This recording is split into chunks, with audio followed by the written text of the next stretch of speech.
Bayangkan, Rosmini telah dipukul dengan kayu sebelum lehernya dikela dengan parang. Sebelum pembunuhan dilakukan, anggota keluarga Rosmini yang lain disuruh untuk memejamkan mata sambil berselawat.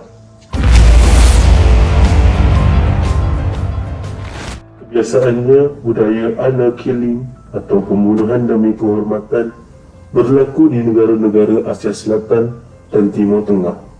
Namun pada bulan Mei 2020, negara Indonesia telah dikejutkan dengan pembunuhan demi kehormatan yang pertama kali berlaku di negara itu pada zaman moden. Pada tahun 2020, Rosmini binti Darwis adalah seorang gadis remaja cantik berusia 16 tahun yang tinggal di kawasan Kabupaten Banting, Sulawesi Selatan, Indonesia.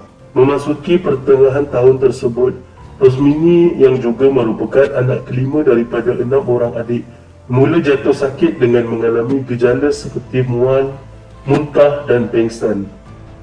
Waktu itu, Rosmini tidak bersekolah memandangkan sekolah di seluruh Indonesia terpaksa ditutup kerana pandemik COVID-19.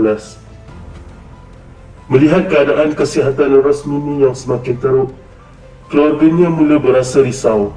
Mereka mengesyaki bahawa Rosmini berkemungkinan besar telah menjadi mangsa sihir. Jadi Rosmini pun dibawa keluarganya untuk pergi berubat dengan dukun.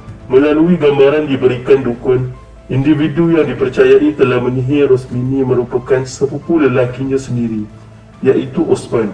Keluarga Rosmini memang sudah menjangkakan hal ini kerana mereka sudah lama ada mendengar desas-desus tentang Osman yang sudah berusia 45 tahun menyimpan perasaan terhadap Rosmini. Pada tarikh 9 Mei 2020, Osman pergi melawat ke rumah keluarga Darwis selepas mendapat berita tentang Rosmini yang kurang sihat itu. Walau bagaimanapun, kedatangan Osman pada waktu berkenaan ternyata telah mengundang kemarahan keluarga Rosmini. Maka Osman pun ditahan sebelum dipaksa untuk membuat pengakuan mengenai sihir yang dia sudah lakukan kepada Rosmini. Situasi bagaimanapun menjadi semakin tegang apabila Osman membuat penafian tentang perkara tersebut. Enggan pertengkaran itu berterusan, Rosmini akhirnya membuka mulut bagi menceritakan perkara sebenar. Cerita Rosmini, sakit yang dia alami bukanlah disebabkan sihir, tetapi sebaliknya kerana kehamilan. Lagi mengejutkan keluarga Rosmini, Osman adalah individu yang bertanggungjawab menghamilkan Rosmini. Rupa-rupanya selama ini, Osman dan Rosmini telah menjalinkan hubungan percintaan tanpa pengetahuan keluarga masing-masing. Sukar untuk keluarga Rosmini menerima kenyataan itu. Apatah lagi status Osman yang sudah pun memiliki isteri. Rentetan pengakuan mengejutkan daripada Rosmini, keluarganya telah meminta Osman supaya bertanggungjawab sepenuhnya. Maka Osman disuruh untuk mengahwini Rosmini dengan kadar segera. Jawapan yang diberikan Osman menunjukkan dia seolah-olah bersalah untuk berkahwin dengan Rosmini. Melihat reaksi Osman sedemikian rupa, keluarga Rosmini terus mengamuk, terutamanya dua orang abang kandung Rosmini yang bernama Rahman 30 tahun dan Supriyanto 20 tahun. Mereka berdua telah bertindak untuk memukul Osman. Meskipun telinga Osman tercedera kerana terkena libasan parang, dia sempat untuk melarikan diri. Rahman yang sudah seakan dirasuki iblis seterusnya melepaskan kemarahannya terhadap seorang penunggang motosikal dikenali sebagai Enal. Mujur sajalah Enal dapat memecut laju motosikal biarpun kepala dan jarinya mengalami kecederaan akibat parang yang dilibas Rahman kepadanya.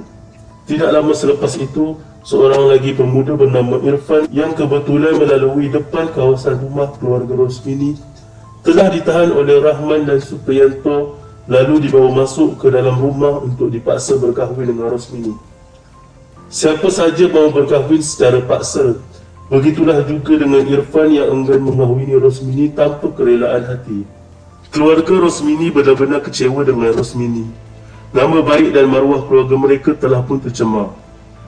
Mereka semua termasuk Rosmini pun berkumpul di dalam sebuah bilik yang terletak di bahagian belakang rumah.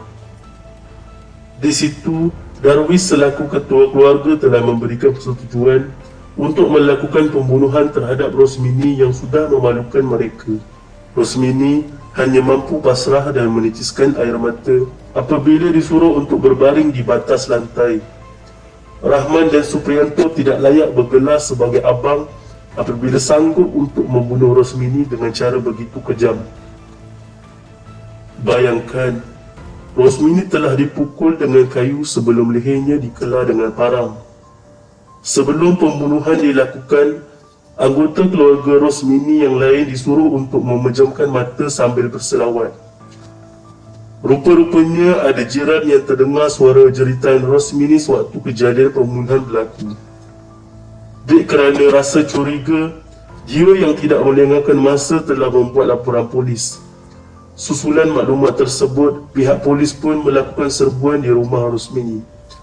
Perkara inilah yang menyebabkan amukan Rahman dan Supriyanto semakin di luar kawalan. Kedua-dua mereka termasuk anggota keluarga Rosmini yang lain enggan untuk keluar dari rumah dengan mengunci pintu.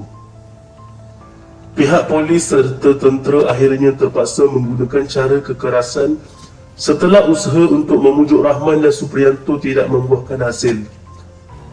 Gas pemberih mata telah dibaling masuk ke dalam rumah keluarga Rosmini. Pengakhirannya, semua anggota keluarga Rosmini pun berjaya jua ditahan. Tentang Rosmini, mayatnya telah ditemui dalam keadaan berlumuran darah. Hasil siasatan polis, motif pembunuhan Rosmini adalah sebagai siri, iaitu bahasa daripada Bugis Makassar. Secara ringkasnya, siri ini adalah tindakan untuk mempertahankan maruah keluarga. Soal penangkapan, hanya Rahman dan Supriyanto yang ditahan kerana mereka berdualah yang melakukan pembunuhan terhadap Rosmini. Pemeriksaan mental yang dijalankan terhadap anggota keluarga Rosmini mendapati bahawa mereka semua berada dalam keadaan sedar semasa kejadian berlaku. Perbicaraan kes telah pun bermula pada bulan Ogos tahun 2020. Dan sehingga kini masih tiada perkembangan jelas hukuman yang bakal diterima Rahman dan Supriyanto.